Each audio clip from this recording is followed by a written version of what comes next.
무릎이 한번 시큰거린다는 건 단순한 신호가 아닙니다. 당신의 관절이 조용히 무너지고 있다는 가장 확실한 경고일 수 있습니다. 저는 정형외과 전문의 박종현입니다. 서울의 대학병원에서 35년간 근무했고 지금은 경기도에서 작은 병원을 운영하며 시니어 환자들을 주로 진료하고 있습니다. 저 역시 이제 68살이니 환자분들과 같은 나이대에 서 있습니다. 그래서 진료실에서 만나는 무릎 환자들의 표정과 한숨이 얼마나 깊은지 누구보다 잘 압니다. 제게 무릎 통증은 단순한 의학적 문제가 아닙니다. 저희 아버지가 평생 겪었던 고통이기 때문입니다. 아버지는 퇴직 후 새로운 삶을 즐기지도 못한 채 무릎 때문에 집 안에서조차 제대로 걷지 못하셨습니다. 아침마다 한 발을 디딜 때마다 다리가 꺾일까 두려워하시던 모습, 비 오는 날이면 무릎을 부여잡고 소파에 웅크려 계시던 모습을 저는 지금도 또렷하게 기억합니다. 아버지가 어느 날 하신 말씀이 제 마음을 송두리째 흔들었습니다. 차라리 다리 좀 잘라내고 싶다. 그 한마디가 얼마나 무겁고 절망스러웠는지 저는 의사이면서도 아무 대답을 못했습니다. 저는 그때부터 아버지를 위해 모든 방법을 찾아다녔습니다. 병원 주사도 수차례 맞으셨고 약도 드셨지만 통증은 잠깐 사라졌다가 다시 찾아왔습니다. 수술 이야기도 나왔지만 아버지는 두려움이 크셨습니다. 그렇다고 손 놓을 수는 없었습니다. 그 무렵 저희 가족에게 전환점이 찾아왔습니다. 제 은사님이셨던 한 교수님이 아주 간단한 생활요법을 알려주셨습니다. 집에서 손쉽게 할 수 있고 위에 부담도 주지 않으며 무엇보다 통증 부위에 직접 작용하는 방법이었습니다. 바로 소주와 생강을 활용한 외용법이었습니다. 솔직히 말씀드리면 저 역시 처음엔 반신반의했습니다. 소주와 생강이 무릎을 어떻게 낫게 한단 말인가. 그런데 직접 적용해 본 결과는 놀라웠습니다. 아버지는 처음 며칠은 그냥 따뜻해지는 느낌이라고만 하셨습니다. 그런데 일주일이 지나자 계단을 내려올 때 그 예리한 통증이 훨씬 줄었다고 하셨습니다. 한 달쯤 지나서는 동네 산책을 다시 나가실 만큼 회복이 되었습니다. 저는 환자들에게도 이 방법을 조금씩 알려드렸습니다. 물론 이건 근본적으로 연골을 다시 자라게 하거나 인대를 새로 만드는 기적의 약은 아닙니다.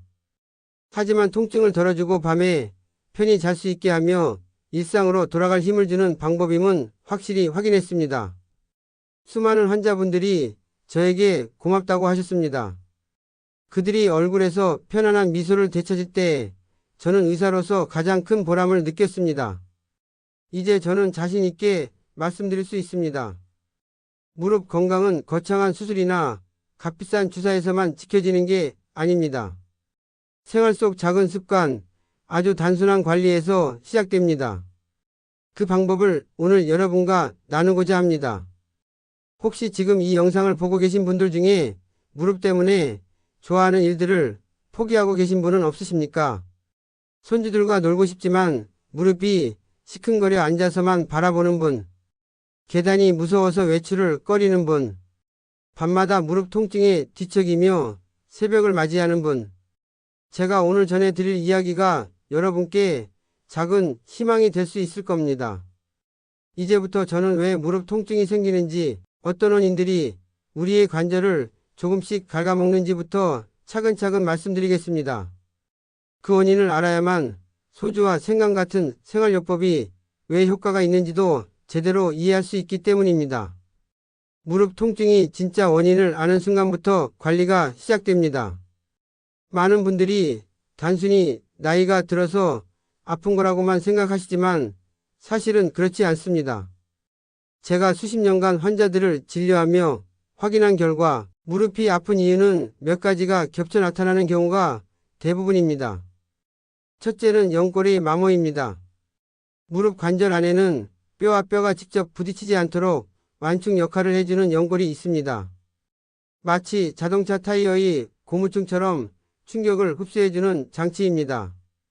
그런데 나이가 들면서 이 연골이 점점 얇아지고 특히 무릎을 많이 꿇거나 쪼그려 앉는 습관이 있다면 훨씬 빨리 닳아버립니다. 연골이 닳아 없어지면 결국 뼈끼리 맞부딪히며 통증과 염증이 생기게 됩니다. 진료실에 오시는 60대 환자분들이 가장 많이 호소하는 증상이 바로 이 경우입니다. 둘째는 근육과 인대의 약화입니다. 무릎은 뼈만으로 버티는 구조가 아닙니다. 주변 근육과 인대가 충격을 잡아주어야 안정됩니다. 특히 허벅지 앞쪽이 대퇴사두근과 뒤쪽이 햄스트링이 약해지면 무릎이 쉽게 흔들리고 걸을 때마다 통증이 심해집니다. 한 번은 72세 여성 환자분이 계셨는데 무릎이 아파서 걷기조차 힘들다고 하셨습니다. 진찰을 해보니 무릎 연골 손상은 심하지 않았는데 허벅지 근육이 거의 힘을 쓰지 못하고 있었습니다. 결국 운동 부족이 원인이었던 겁니다. 셋째는 혈액순환이 저하입니다. 무릎 주변의 혈류가 줄어들면 산소와 영양 공급이 제대로 되지 않습니다. 그러면 관절과 인대가 회복하는 속도가 늦어지고 통증이 오래 갑니다. 특히 기온이 떨어지거나 체온이 낮을 때 증상이 심해지는 것도 바로 이 때문입니다. 날씨가 흐리거나 비가 오는 날 무릎이 더 쑤신다는 이야기를 많이 하시죠. 그건 단순한 기분 탓이 아니라 실제로 혈류가 줄어드는 현상 때문입니다. 넷째는 체중 증가입니다. 무릎은 우리 몸무게의 35배에 해당하는 하중을 견뎌야 합니다. 체중이 1kg만 늘어도 무릎에는 3kg에서 5kg의 부담이 더해지는 셈입니다. 그래서 몸무게가 조금만 불어나도 무릎은 훨씬 더 쉽게 아픕니다. 실제로 제가 진료했던 남성 환자 한 분은 5년 동안 체중이 7kg 늘어난 뒤부터 무릎 통증이 급격히 심해졌습니다. 체중을 다시 줄이자 통증이 절반 이하로 줄어드는 것을 확인할 수 있었습니다. 다섯째는 외상과 생활 습관입니다.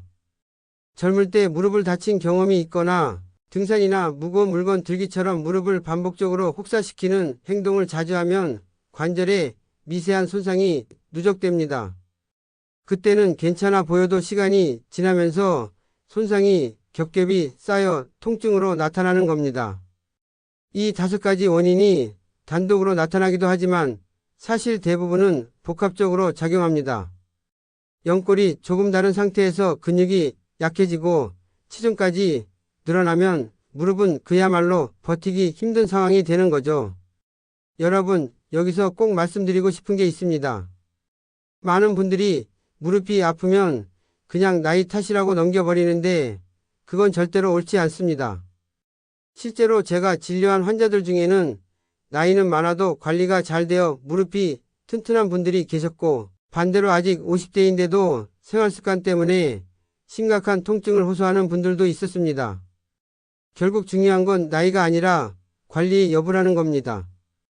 제가 한 가지 기억에 남는 사례를 말씀드리겠습니다. 68세 여성 환자분이 계셨는데 무릎이 아파서 걷기조차 힘들다고 하셨습니다. 검사 결과 연골은 조금 닳아 있었지만 결정적인 원인은 허벅지 근육 약화와 체중 증가였습니다. 운동을 거의 하지 않았고 집에서 주로 쪼그려 앉아 생활하셨던 거죠. 저는 생활 습관을 바꾸고 근육 운동을 시작하자고 권했습니다. 처음엔 잘 안 믿으셨지만 꾸준히 하시면서 6개월 뒤에는 지팡이 없이도 잘 걸어 다니셨습니다. 이 사례가 말해주는 건 무릎 통증은 피할 수 없는 숙명이 아니라는 겁니다. 이제 여러분도 무릎 통증이 단순히 한 가지 원인에서 오는 게 아니라는 걸 아셨을 겁니다. 연골의 마모, 근육과 인대의 약화, 혈류 저하, 체중 증가, 생활 습관과 외상. 이 모든 것이 겹쳐서 관절을 괴롭히는 겁니다. 그렇다면 이제 궁금하지 않으십니까? 이런 다양한 원인 속에서 어떻게 소주와 생강이라는 단순한 재료가 무릎 통증 완화에 도움이 되는 걸까? 제가 직접 환자들에게 적용해 온 이유와 원리를 다음에서 설명해 드리겠습니다. 앞서 말씀드린 대로 무릎 통증은 연골 마모, 근육 약화, 혈류 저하, 체중 증가, 그리고 잘못된 생활 습관이 복합적으로 겹쳐서 나타납니다. 그렇다면 이 복잡한 원인을 어떻게 간단한 생활요법으로 완화할 수 있을까요? 바로 여기서 소주와 생강의 조합이 힘을 발휘합니다. 먼저 생강입니다. 생강은 수천 년 전부터 동양의학에서 통증과 냉증을 다스리는 약재로 쓰여왔습니다. 차로 마시기도 하고 음식을 만들 때 양념으로 넣기도 하면서 몸을 따뜻하게 한다는 건 누구나 알고 계시지요. 하지만 중요한 건 생강이 단순히 몸을 덮이는 것이 아니라 혈관을 확장시키고 혈류를 촉진한다는 점입니다. 생강 속에는 진저롤과 쇼가올이라는 성분이 들어있습니다. 이 성분들이 피부에 닿으면 혈관이 넓어지고 따뜻해지면서 혈액순환이 활발해집니다. 무릎 관절 주변의 혈액순환이 개선되면 산소와 영양분이 빠르게 공급되고 노폐물과 염증 물질은 빨리 배출됩니다. 결과적으로 통증이 줄어들고 회복 속도가 앞당겨지는 겁니다. 둘째로 생강은 강력한 항염 작용을 합니다. 무릎 통증은 대부분 염증과 연결되어 있습니다. 연골이 닳아 뼈끼리 부딪히면 주변에 미세한 염증이 생기고 그 염증이 신경을 자극하면서 통증을 유발하는 거죠. 생강의 진저롤 성분은 이 염증 반응을 완화시켜주고 통증 신호 자체를 줄여줍니다. 그래서 뻣뻣하고 붓던 무릎이 점차 부드러워지고 편안해지는 겁니다. 셋째는 근육 이완 효과입니다. 무릎이 아프면 본능적으로 힘이 들어가면서 근육이 더 뭉치게 됩니다. 이 근육 긴장은 오히려 관절을 더 압박하고 통증을 심하게 만듭니다. 그런데 생강 성분이 근육을 풀어주어 관절 움직임이 한결 부드러워집니다. 여기에 소주가 중요한 역할을 합니다. 소주 속 알코올은 단순히 술이 아니라 흡수 통로의 역할을 합니다. 알코올이 피부를 살짝 자극해 모공을 열어주면 생강 성분이 피부 깊숙이 스며들 수 있습니다. 또한 알코올 자체가 갖는 온열 효과가 더해져 무릎이 금세 따뜻해지면서 순환이 촉진됩니다. 즉, 소주는 단순히 희석제가 아니라 생강의 효과를 더 빠르고 깊게 전달해주는 매개체인 셈입니다. 여러분, 여기서 중요한 포인트가 있습니다. 많은 분들이 생강은 먹어야만 효과가 있는 줄 아시지만 사실 피부에 바르는 외용법은 오히려 무릎 같은 국소 부위에는 더 직접적이고 빠르게 작용할 수 있습니다. 위나 간에 부담을 주지 않으면서 바로 통증 부위에 접근하는 방식이죠. 제가 진료실에서 만난 75세 김모 어르신의 사례를 말씀드리겠습니다. 이분은 밤마다 무릎 통증이 심해서 새벽 3시에 꼭 한 번은 깼습니다. 진통제를 드셔도 새벽에는 약효가 떨어져 다시 통증 때문에 고생하셨습니다. 제가 소주와 생강을 우려낸 액을 무릎에 바르는 방법을 알려드렸습니다. 처음 3일 동안은 그냥 뜨겁고 얼얼한 느낌이라고만 하셨습니다. 그런데 일주일 뒤 다시 배웠을 때 그분이 하신 말씀이 잊히질 않습니다. 선생님, 제가 어제는 새벽에 한 번도 안 깨고 아침까지 잤습니다. 그동안 수년간 겪었던 고통이 단순히 바르는 것 하나로 달라진 겁니다. 물론 이 방법이 무릎 연골을 새로 자라게 하지는 않습니다. 하지만 통증을 줄이고 일상을 지탱할 힘을 주는 보조요법으로서는 충분히 의미가 있습니다. 제가 수많은 환자들에게 경험적으로 확인했고 그 효과가 단순한 기분 탓이 아니라는 걸 임상적으로도 느껴왔습니다. 이쯤에서 시청자분들이 가장 많이 하는 질문이 있습니다. 그렇다면 소주와 생강을 어떻게 준비하고 어떤 비율로 섞어서 사용해야 할까? 아무렇게나 하면 되는 걸까? 아니면 제대로 된 방법이 있는 걸까? 제가 소주와 생강을 준비하는 가장 구체적이고 안전한 방법을 하나하나 알려드리겠습니다. 먼저 준비해야 할 재료는 딱 두 가지입니다. 하나는 소주, 다른 하나는 생강입니다. 첫째, 소주 선택입니다. 마트나 편의점에서 쉽게 구할 수 있는 일반 소주면 충분합니다. 도수는 16도에서 25도 정도가 가장 적당합니다. 알코올 농도가 너무 낮으면 성분 추출력이 떨어지고 반대로 40도가 넘어가면 피부 자극이 너무 강해져 오히려 해로울 수 있습니다. 그래서 우리가 흔히 마트에서 구하는 도수의 소주가 오히려 딱 맞습니다. 둘째, 생강 준비입니다. 생강은 가능한 한 신선한 것을 고르셔야 합니다. 껍질이 매끈하고 단단하며 향이 진한 것이 좋습니다. 말린 생강도 쓸 수는 있지만 신선한 생강이 성분 추출력이 훨씬 뛰어납니다. 보관할 때는 신문지나 키친타월에 싸서 밀폐 용기에 넣어 냉장. 보관하면 한 달 정도는 신선하게 유지할 수 있습니다. 재료를 준비했으면 이제 손질 과정이 필요합니다. 생강을 깨끗하게 세척하는 것이 첫 번째입니다. 흙이나 먼지가 남아있으면 소주에 담갔을 때 불필요한 찌꺼기가 생기고 잡내가 날 수 있습니다. 흐르는 물에 손으로 문지르거나 부드러운 솔을 이용해 씻어주세요. 다음은 껍질 벗기기입니다. 껍질을 그대로 사용해도 큰 문제는 없지만 껍질을 제거하면 유효 성분이 더 빠르고 진하게 우러나옵니다. 칼로 깎아내도 되지만 숟가락으로 긁어내면 생강살 부분을 덜 버리고도 깨끗하게 벗길 수 있습니다. 껍질을 벗긴 생강은 두께 2에서 3mm 정도로 얇게 썰어줍니다. 얇게 썰수록 표면적이 넓어져서 성분이 더 잘 퍼집니다. 손목 힘이 약한 분들은 칼 대신 채칼을 사용하시면 훨씬 안전합니다. 이제 용기를 준비합니다. 가능하다면 유리병을 사용하는 게 가장 좋습니다. 입구가 넓은 병을 고르면 생강을 넣고 꺼내기가 편하고 세척도 용이합니다. 내열 플라스틱 용기도 쓸 수는 있지만 위생적이고 향이 잘 보존되는 건 역시 유리병입니다. 깨끗이 세척하고 건조한 유리병에 얇게 썬 생강을 절반 정도 채워 넣습니다. 너무 가득 채우면 소주가 충분히 스며들지 않고 성분이 고르게 퍼지지 않습니다. 그리고 소주를 부을 차례입니다. 생강이 완전히 잠길 정도로 넉넉히 부어주세요.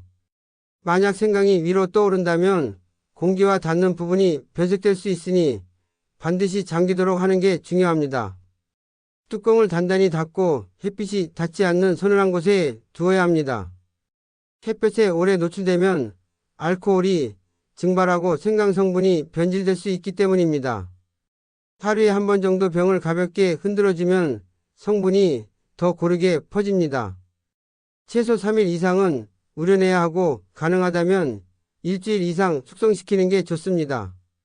시간이 길수록 향이 깊어지고 효과도 안정적입니다. 일주일이 지난 뒤에는 바로 사용할 수 있고 남은 액은 계속 덧부어 쓰셔도 됩니다. 색과 향이 옅어지면 새로운 생강으로 다시 담그면 됩니다. 제가 기억하는 환자 한 분이 있습니다. 74세 이정자 어르신이셨는데 이분은 손주 돌잔치에 참석하려다 무료 통증 때문에 걷지 못해 포기한 경험이 있었습니다. 그 뒤로 우울감까지 생겨 생활이 많이 위축되셨죠. 제가 소주와 생강을 담그는 방법을 알려드리고 직접 집에서 만들어 쓰시도록 했습니다. 처음에는 귀찮다고 하셨지만 딸과 함께 담가보니 생각보다 간단하다며 오히려 즐겁게 하셨습니다. 일주일 뒤 다시 배웠을 때 그분은 무릎이 조금씩 풀리는 걸 느끼며 다시 산책을 나가기 시작했다고 웃으셨습니다. 이처럼 만드는 과정은 간단하지만 꾸준히 실천할 때 삶의 변화를 가져옵니다. 여러분 꼭 기억하셔야 할 점은 이 소주 생강물을 먹는 게 아니라 바르는 것입니다. 철저하게 외용 전용입니다. 제가 진료실에서 수없이 강조했음에도 드시는 분들이 꼭 계십니다. 그렇게 되면 위와 간에 부담을 줄 수 있으니 반드시 주의해 주셔야 합니다. 이제 여러분이 직접 담근 소주 생강물이 준비되었다면 중요한 건 어떻게 바르고 사용하는가입니다. 만드는 것만으로는 아무 소용이 없습니다. 제대로 바르고 꾸준히 지켜야 효과가 나타납니다. 먼저 무릎을 깨끗이 씻어야 합니다. 피부 위에 남아있는 땀과 먼지, 기름기는 성분이 흡수를 방해하고 오히려 자극이 될 수 있습니다. 가능하다면 저녁 샤워 후 모공이 열려있는 상태에서 사용하는 게 가장 좋습니다. 단 물기는 반드시 완전히 닦아내야 합니다. 그 다음은 도포 과정입니다. 깨끗한 거즈나 화장솜을 준비해 소주 생강물을 충분히 적십니다. 뚝뚝 떨어질 정도로 흡수시킨 뒤 무릎 통증이 있는 부위에 살살 언뜻 발라주세요. 이때 절대로 강하게 문지르지 마십시오. 특히 어르신들의 얇은 피부는 쉽게 손상될 수 있습니다. 살짝 눌러 스며들게 하는 느낌이 가장 안전하고 효과적입니다. 바른 뒤에는 손바닥으로 무릎을 감싸듯 원을 그리며 35분 정도 마사지합니다. 손은 반드시 따뜻해야 합니다. 차가운 손으로 만지면 오히려 무릎이 긴장합니다. 시작 전 손바닥을 비벼 온기를 만든 후 무릎 위, 아래, 안쪽, 바깥쪽을 차례로 부드럽게 풀어주세요. 이 과정은 근육과 인대를 부드럽게 풀고 소주와 생강의 성분이 피부 깊숙이 스며들도록 돕습니다. 그리고 마지막은 보온입니다. 얇은 보호대나 부드러운 수건으로 가볍게 감싸주십시오. 생강이 따뜻한 기운이 오래 유지되면서 무릎이 훨씬 편안해집니다.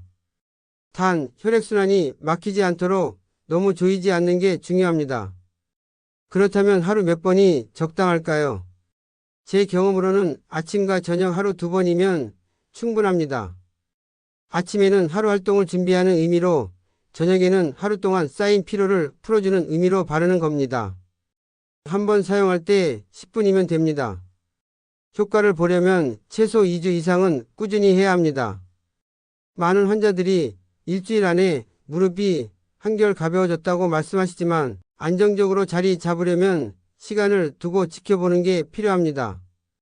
실제로 72세 김희수 어르신은 아침마다 계단 내려올 때 찌릿한 통증 때문에 고통을 호소하셨습니다.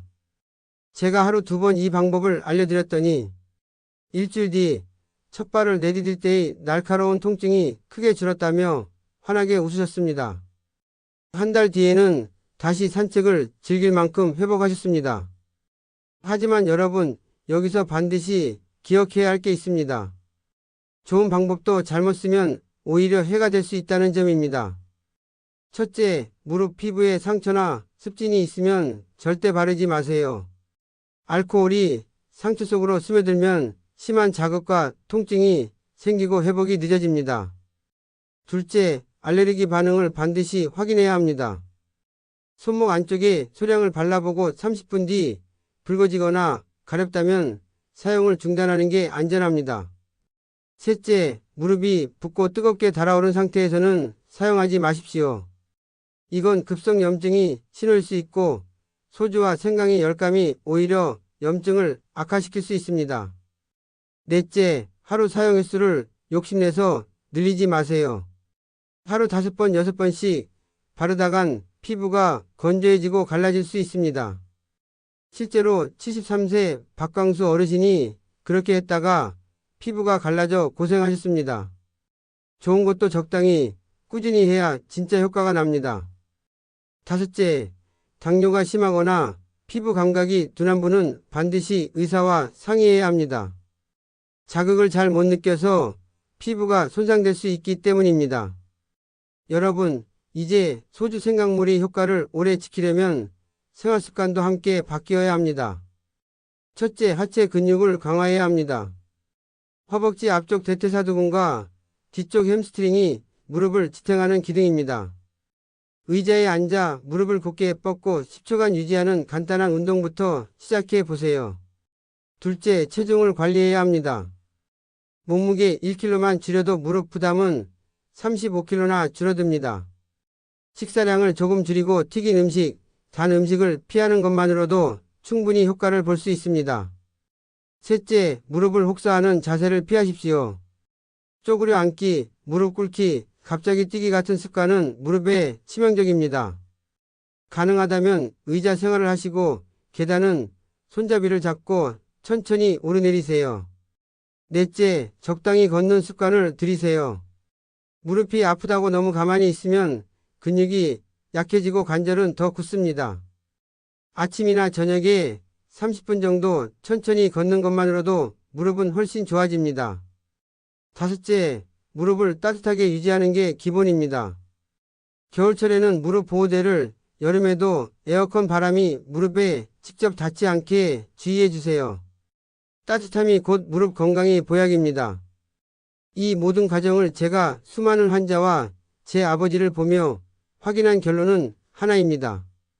지금 귀찮더라도 하루 10분의 관리가 10년 뒤 여러분이 삶을 완전히 바꾼다는 사실입니다. 무릎 통증 때문에 좋아하는 산책을 포기하셨던 분, 손주와 놀아주지 못해 속상했던 분, 계단 때문에 외출을 망설였던 분들이 이 작은 실천으로 다시 웃음을 되찾으셨습니다. 여러분도 오늘 저녁부터 단 10분만 무릎을 위해 투자해 보십시오. 무릎은 평생 여러분을 지탱해 줄 든든한 기둥입니다. 그 기둥을 지키는 건 오직 여러분이 손에 달려 있습니다. 혹시 이 영상이 도움이 되셨다면 꼭 주변에도 공유해 주세요. 여러분이 작은 클릭 하나가 누군가의 고통을 덜고 다시 걷게 만드는 계기가 될 수 있습니다. 그리고 구독과 좋아요는 제가 더 많은 분들에게 이 지혜를 전하는 힘이 됩니다.